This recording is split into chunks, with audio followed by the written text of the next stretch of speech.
Am I the idiot for threatening to divorce my wife if she doesn't discipline her son? I, male 45, am married to my wife, 47F. We both have teen sons from previous relationships, her son Noah, 14, and my son Spencer, 15. Spencer's biological mom, my ex, is a deadbeat who doesn't pay her child support and hasn't spoken to Spencer in years, while Noah's biological dad is very involved in Noah's life and takes him every other week. Noah's dad also makes a fair bit more money than either me or my wife, and this leads to Noah having nicer things than Spencer. X. Noah has a fairly new iPhone while Spencer has an old model with a cracked screen. Noah's dad has promised to pay his way through college, while Spencer works 2 part-time jobs, by his choice, to start saving up but will still probably have to take out loans. Most relevant to our current problem, Spencer wears almost exclusively second-hand/thrifted clothes while Noah's dad buys him department store/name brand clothes. Because of the difference in the way the two boys dress, Noah has taken to making fun of Spencer for looking like a hobo, like he crawled out of a gutter, and like trailer trash. Just nasty, unnecessary, and in my opinion very classist insults. It's not like Spencer doesn't put effort into his appearance either. We just don't have the money to fill his closet with $30 t-shirts and $75 pairs of jeans. Now, Spencer has a bit of a temper, and the difference between his things and Noah's things is a sore spot. As a result, the boys have gotten into several shouting matches and one major physical altercation. Spencer is tall for his age and Noah hit puberty late, so it was more of a beatdown than a fight, though no one went to the hospital. I've spoken to my wife multiple times about disciplining Noah, but she insists that he's just doing it to get a reaction out of Spencer, and the solution is for Spencer to stop falling for it, rather than any consequences or even a strong conversation for Noah.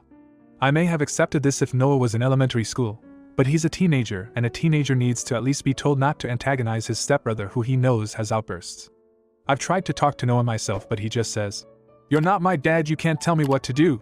And yes, I have talked to Spencer about keeping his temper in check, but at this point, it's not his fault when he's constantly being demeaned for something he has no control over.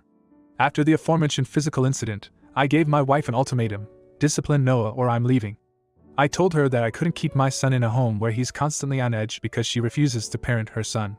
I told her that, as a step-parent, I have little authority over Noah, so it's on her to set him straight. She asked me if I was seriously considering divorcing her over the way she parents her son, and I said yes. That this isn't about her, but about protecting my son from Noah's bullying. She told me I was being manipulative, and that threatening divorce over every little thing is abusive.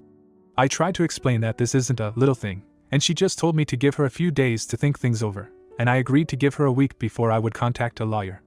Am I the idiot? Now for a few comments before the update. Not the idiot. Noah is bullying Spencer, and your wife is ignoring her responsibility to raise a decent human being. Spencer deserves better, and as his father, you have a responsibility to protect him. I wouldn't want to be married to someone who thinks my son should just put up with being bullied by their kid instead of teaching their kid not to be a bully. Comment 2. Not the idiot. Honestly, I'd start looking into lawyers now anyways. Maybe she'll say things will change, but I doubt they'll change for long, or maybe it'll just change when you're around. She's blaming your son for being bullied and downplaying her son's actions. Not sure why you'd want to be with someone who'd even think that that kind of behavior is acceptable. Try to get your son some help for his anger issues and take a look at things that you might qualify for due to having a lower income. Your son is working 2 jobs at 15. He's worried about what his future looks like. Comment 3. Not the idiot. She wouldn't be so nonchalant about it if it was her child being bullied. Stick to your guns, you're teaching your son. The best thing to do is to remove yourself from the situation in which you are being bullied and that you are willing to stand up for him. Your wife is an idiot. Now for the update. I've gotten in contact with a divorce lawyer and have begun to draft papers. Whether or no they'll be filed remains to be seen. Second, I didn't think I'd be updating so soon, but there's been a major development, so here goes. Yesterday, Noah's father, who I'll be calling Mike, called me. We have each other's numbers, but we generally don't speak, so this was a surprise. The following is an approximation of our conversation. Me: "Hey Mike, what's up?" Mike: "Hey, my name, nothing much, but I'm calling about a fight our boys got into, have you heard?" Me: "Oh yes, of course I heard. Thankfully neither were hurt badly." Mike: "Good, that's good to hear. Listen, from the way Noah tells the story, your boy, Spencer was it? Attacked mine over some petty argument over clothes.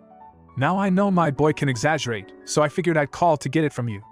Me: "Yeah well, now I don't mean to call Noah any kind of liar, but that's only half the story. See, lately your boy has taken to picking on mine because you can afford to dress him in more expensive clothes. Now, I'm glad that Noah can have the clothes he wants thanks to you, but he's decided that makes him superior to Spencer. Noah called him a hobo, trailer trash, told him he looked like he crawled out of a gutter, and said he wouldn't be surprised if Spencer ends up on the street in 5 years. Mike. Wait, really? Noah said that? Me. Yes, he did. Can't imagine where he learned to speak like that. Mike. Not my house, that's for sure, but continue. Me. Right, now my boy can have a temper, and I'm working on that with him to be sure. But Noah wouldn't listen when I told him to knock it off. There have been a few yelling fights, and then a couple days ago Noah just kept winding him up and they were shouting at each other, and then Noah swung and well, the rest is history. Mike. Wait, Noah swung first? Me. Yup, but the rest of the hits were Spencer's. I'll be honest, it wasn't a fair fight at all. Like I said, I'm just glad neither got hurt too bad, but let me be frank. Your boy is causing problems in my house and he needs to stop before he gets put in the hospital. Could you talk to him about it? Sherry won't, but our relationship is a whole nother deal. Mike. Oh yeah, for sure I'll talk to him. And also, so long as no one goes to the hospital, feel free to let your boy set mine straight if you know what I mean. That's how I learned to stop being a mouthy little poop. Maybe a little schoolyard justice will do the same for him. Me. Thanks man, I appreciate it. I'll pass your message to Spencer, but honestly I'd prefer less violence in my house. Anyway, I've got to run. Mike. Alright, but let's keep communicating about this. I'm so disappointed in Noah and I apologize that he's starting stuff with Spencer. Click anyway. Noah goes to Mike's place tomorrow, so hopefully his father can straighten him out.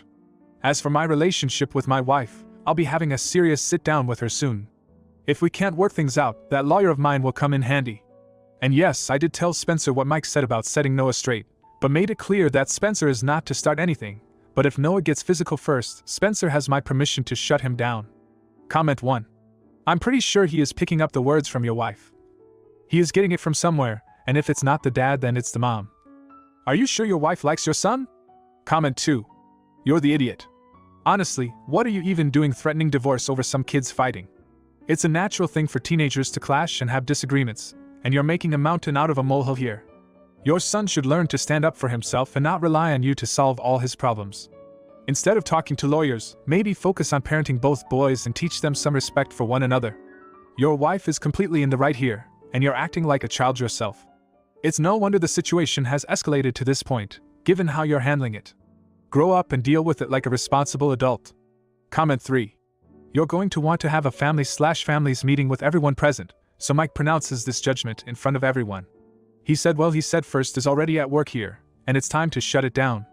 Frankly, Mike should cut off the clothing allowance and take Noah to a thrift store and dress him exactly the way he's been tasking Spencer over. Precious little spending allowance either, so he can't hold that over him either, nor subvert the costuming edict. Now, for the next story. Am I the bad guy for telling my stepbrother that I don't like the way he treats me? My mother died when I was 10 years old, and since then my father raised me alone. He is wonderful and I have never doubted how much he loves me. That's why when he started dating my stepmother I was happy. He deserved it. Carol, my stepmother, she is a beautiful woman who loves my father madly and always treats me well. He has a son from his previous marriage, Robert, 17 years old. He will soon be 18.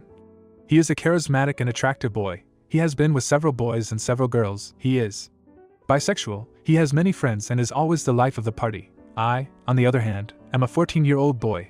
I don't have many friends and I don't go out to parties. I'm often told that I'm attractive, but I don't think I stand out from the average. Carol and my father recently got married. We moved into his house and everything was fine at first, but now I spend more time with Robert and his behavior has changed. I told him that I was saving for a game and a few days later he gave me that game that I wanted to have so much. I thanked him. He hugged me with one arm and told me that as friends I could count on him. I was happy, but happiness left me suddenly when he kissed me on the head. I feel weird. He usually greets his friends with kisses on the cheek, but we're not that close. I didn't say anything because I didn't want him to feel that I despised his kindness. But things like that keep happening. He hugs me a lot, strokes my hair, jokes spanking me and compliments me a lot. I told him that what he was doing made me uncomfortable and I asked him not to do those things. He was surprised. He said he was just trying to get us together. That's how he gets along with his friends. He wanted to make me feel welcome and it hurt him that he thought he had bad intentions with me. I don't think that about him, but he feels really bad for what I said. I feel bad for hurting him, but I only told him how I felt because it was affecting my relationship with him.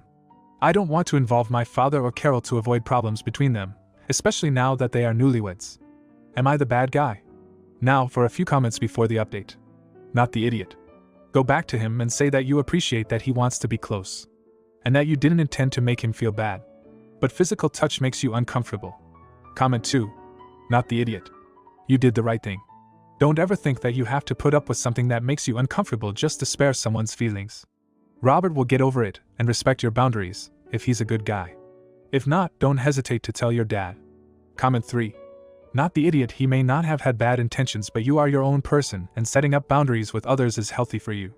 Just explain to him that you thoroughly enjoy his company, you just aren't as touchy of a person as he is. Then the original poster responded with, he says I'm accusing him of wanting to hurt me. I've never said that, but he insists that I did, and now he doesn't want to talk to me. Now for the update. In the previous post, many said that I should talk to Robert. I did, and I explained that I didn't think badly of him and that the problem was me. I just didn't like having so much physical contact. Robert said he understood and would respect my boundaries. But after 2 weeks he started doing it again. Despite the discomfort it caused me, I didn't do or say anything. I know it was a mistake. I should have told my dad everything right away. But I was afraid that he and Carol would have problems. I didn't want Dad to lose Carol because of me.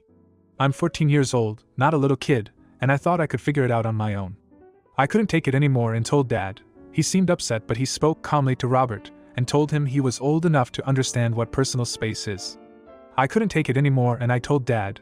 He seemed upset, but he spoke calmly to Robert and told him that he was old enough to understand what personal space is. He got very angry and said that he was not doing anything wrong because he was just affectionate. Carol intervened and told him to calm down because he was acting like a child. Robert got angrier and started saying that she was a witch who only bothered him. My father demanded that he apologize to Carol. He didn't, and the three of them had a big argument. Robert says that it's all my fault and that I shouldn't have told my dad anything, that it was our problem and he didn't have to involve others. I told him that I did it because he was still invasive even after what we talked about. I also told him that he was very cruel to Carol.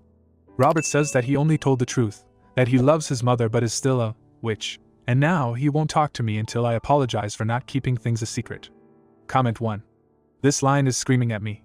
And now he won't talk to me until I apologize for not keeping things a secret. OP, you 100% did the correct thing by telling your father about this issue, and I sincerely wish that you always keep the lines of communication open with him. Don't think about how it will affect his marriage, because he and his stepmother have already shown you they're on solid, objective footing. Nobody with good intentions would ever expect or demand you to keep secret about something that is being done to you, that makes you very uncomfortable, and that you've already clearly communicated was not welcome. Comment 2. You're the idiot. Honestly, what's the big deal? Robert was just trying to be affectionate, and you just blew this whole thing out of proportion. Everyone is so overly sensitive these days, and you just had to create a family drama out of it. All he did was hug you and be nice, but no, you had to go running to your dad and make it a big thing. Now, because of your overreaction, there's tension in the family. You should have just kept quiet and dealt with it like a mature person. Maybe if you weren't so uptight, you'd have more friends and go to parties like Robert. Grow up and stop causing problems for everyone. Comment 3. Not the idiot. You didn't feel safe, you told your father. Good job, Op. And as for Robert trying that, you shouldn't have told. That is grooming behavior. Good on you for telling. Keep yourself safe, Op. Do not apologize either, Op. Not even Tio. Keep the peace. If you liked this video, you'll probably like these too. Also, while you're here, please consider subscribing. It's your support that keeps this channel alive and allows me to make better and longer videos. Have a great day.